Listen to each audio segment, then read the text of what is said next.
अगर आपने हमारे चैनल सो से जंग को सब्सक्राइब नहीं किया तो सब्सक्राइब ज़रूर करें और बेल आइकन दबाना ना भूलें ताकि आपके पास हर ताज़ा और लेटेस्ट धमाकेदार न्यूज़ पहुंचाई जा सके।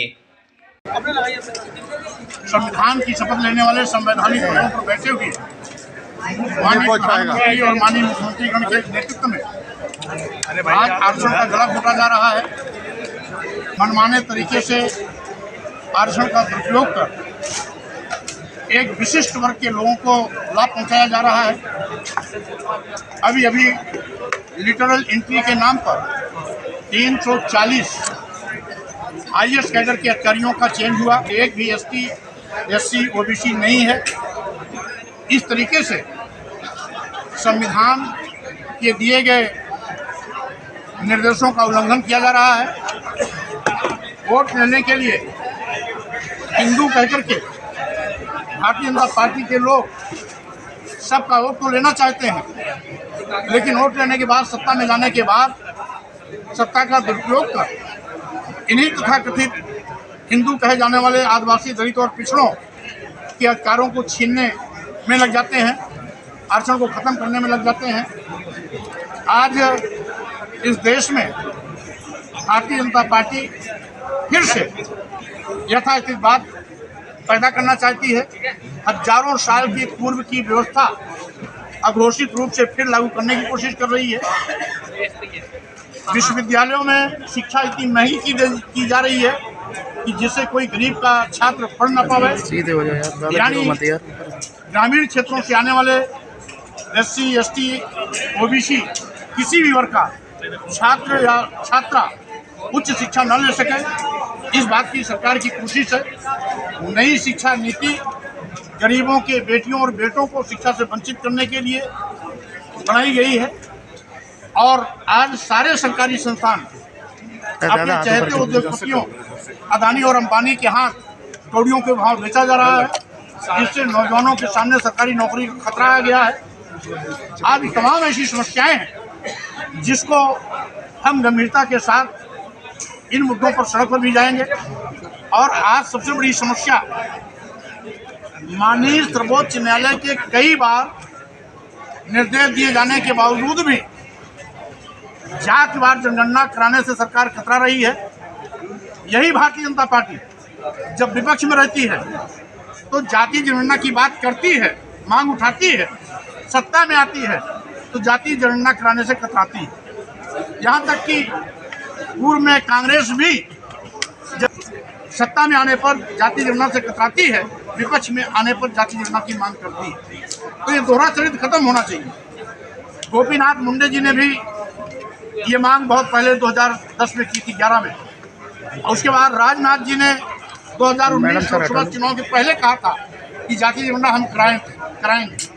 लेकिन आज प्रदेश और केंद्र दोनों जगह भाजपा की सरकार है, पूर्ण प्रचंड बहुमत की है, उसके बावजूद जातीय जनगणना कराने से कतरा रहे हैं। तो हम सब इन मांगों को लेकर के जनता के बीच में जाएंगे और एक एक करके सरकार की काली करतूतों को बेनकाब करेंगे। बीजेपी कह रही है कि आप जो बोलते हैं वो अखिलेश यादव बुलवाते हैं। दूसरी बात उन्होंने ये कहा कि जब अखिलेश यादव सत्ता में थे तब उन्होंने प्रदेश में जातिगत जनगणना क्यों नहीं कराई।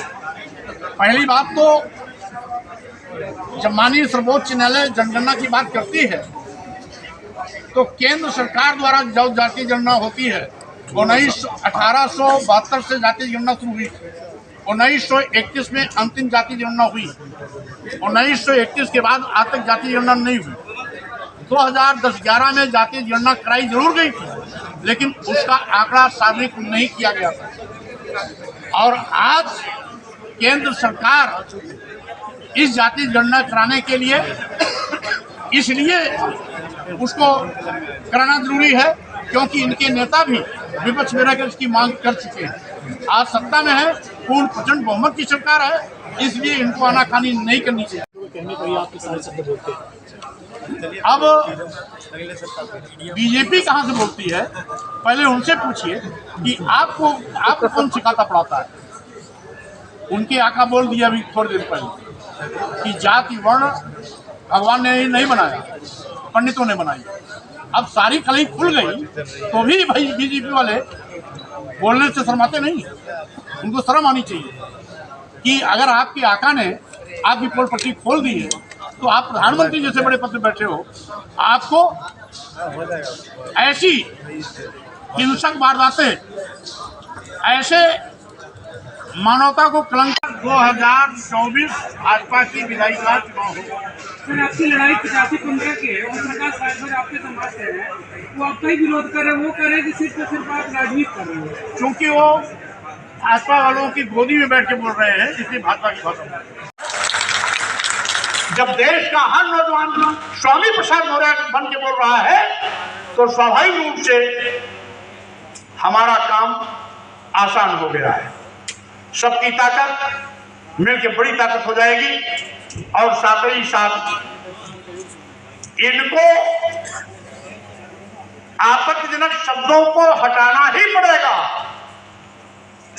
नहीं हटाएंगे तो प्रतिबंधित करने के लिए मजबूर किया जाएगा और अगर उसके बावजूद भी बेशर्मी पे आ जाते हैं तो जब भी सरकार में आएंगे हम इसको प्रतिबंधित अवश्य कराएंगे। भारतीय संविधान के रहते धर्म, जात, लिंग, जन्मस्थान के आधार पर किसी के साथ भेदभाव नहीं होने देंगे। इस संकल्प के साथ इस अभियान को आप सब आगे बढ़ाते रहें, मेरी शुभकामनाएं हैं। हम भी आपके साथ खड़े रहेंगे, डटे रहेंगे और साथ ही साथ सम्मान स्वाभिमान की बात चलाई है तो सम्मान और स्वाभिमान का परचम लहरा के रहेंगे। इन्हीं शब्दों के साथ आप सभी को धन्यवाद देते हुए अपनी बात पर विराम देता हूं। जय भीम, जय भारत।